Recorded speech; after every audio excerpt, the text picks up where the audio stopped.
మే 9, 2025 నాటి క్రికెట్ వార్తలు. జమ్మూలో పాకిస్తాన్ డ్రోన్ల దాడి తర్వాత భారత్ మరియు పాకిస్తాన్ మధ్య ఉద్రిక్తతలు పెరిగాయి. ఈ దాడి కారణంగా ఇటీవల జరిగిన మ్యాచ్లో ఫ్లడ్లైట్ వెలిగిపోలేదు.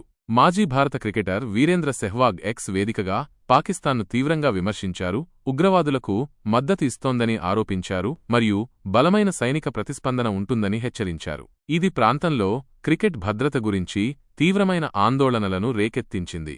ఈ అభివృద్ధి చెందుతున్న పరిస్థితిని మేము నిశితంగా పరిశీలిస్తున్నాము.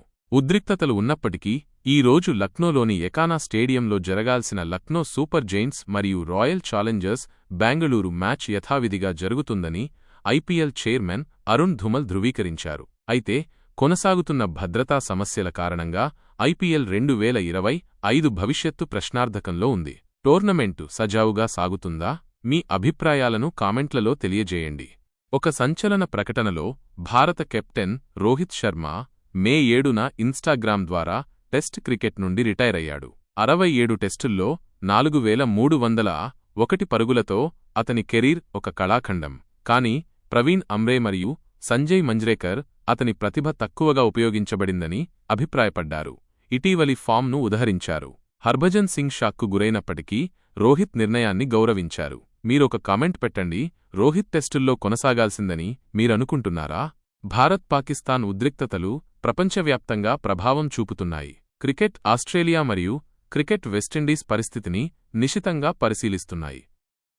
అయితే పీఎస్ఎల్ 2025 భద్రత దృష్ట్యా యూఏఈకి తరలించబడింది. ఇది క్రికెట్కు అల్లకల్లోలమైన సమయం మరియు అంతర్జాతీయ క్రికెట్ క్యాలెండర్పై దీని ప్రభావం గురించి మేము మిమ్మల్ని ఎప్పటికప్పుడు అప్డేట్ చేస్తాము.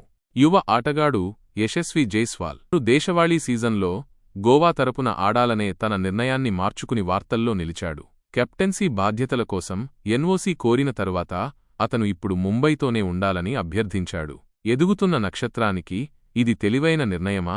మీ అభిప్రాయాలను మాకు తెలియజేయండి. నువ్వు 5K గివవేలో పాల్గొనడానికి కింద ఉన్న ఛానల్పై నొక్కండి.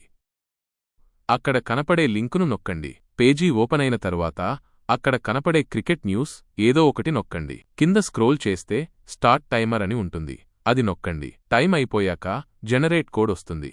అది నొక్కండి. ఆ కోడ్ని తీసుకువచ్చి కామెంట్స్లో పెట్టండి. Phrase like, share, subscribe.